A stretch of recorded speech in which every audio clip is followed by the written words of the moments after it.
আজকে একটু অন্য ধরনের কেক বানিয়ে নেব। আজকে বানাবো কাপ কেক। কাপ কেক বানানোর জন্য ময়দা নিয়েছি 1.5 বাটি, সুজি নিয়েছি 1/2 বাটি, আর লবণ দেব। চিনি নিয়েছি 1/2 বাটি।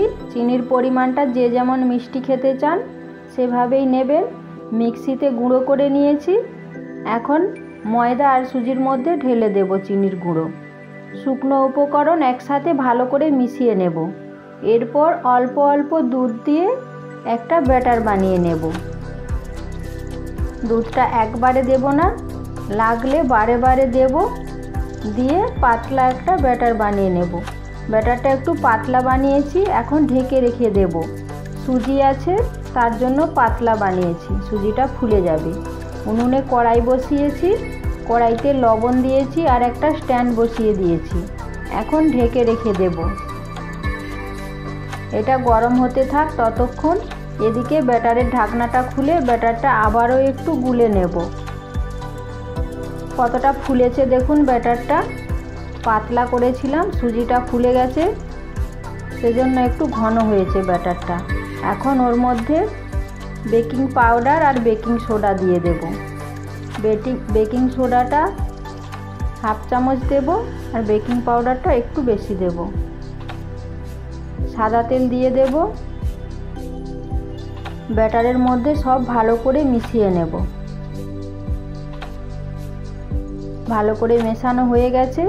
কাপ নিয়েছি, কাপের মধ্যে সাদা তেল লাগিয়ে নেব। ভালো করে হাত দিয়ে সাদা তেলটা লাগিয়ে নেব। সাদা তেল লাগানো হয়ে গেছে। এখন কাপের মধ্যে ব্যাটারটা ভরতে থাকবো।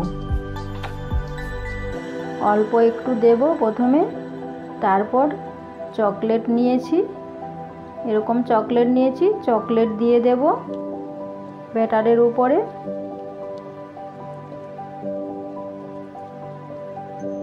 আবারও ওর মধ্যে ব্যাটার দিয়ে দেব। পুরো কাপ ভরে দেব না, একটু কম রাখবো। ওর উপর কাজু দিয়ে দেব। এইভাবে সবগুলো বানিয়ে নেব। পুরো কাপ ভরে দিলে যখন এটা কেকটা ফুটবে আগুনের মধ্যে তখন ফুলে উঠবে, সেজন্য একটু কম করে দিয়েছি। এখন এটা কড়াইয়ের ঢাকনা খুলে স্ট্যান্ডের ওপর বসিয়ে দেব। একটা থালার মধ্যে কাপগুলো নিয়েছি, নিয়ে স্ট্যান্ডের ওপর বসিয়ে আবারও ঢেকে দেব 30 মিনিটের জন্য। 30 মিনিট হয়ে গেছে। এখন একটা কাঠি দিয়ে দেখব, ঢাকনা খুলে কাঠির গায়ে একটুও লেগে নেই, তার মানে কেকটা হয়ে গেছে। এখন নামিয়ে নেব। একেবারে অল্প আঁচে বসিয়েছিলাম। কেকগুলো কত সুন্দর ফুলে উঠেছে দেখুন, একবারে কাপটা ভরে উঠেছে। এখন কেটে দেখাচ্ছি ভেতরটা কেমন হয়েছে।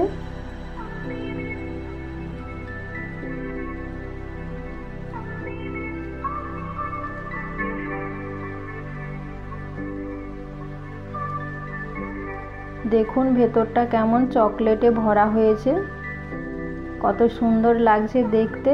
খেতে তো দুর্দান্ত হয়েছে। তৈরি হয়ে গেল আমার আজকের রেসিপি কাপ কেক।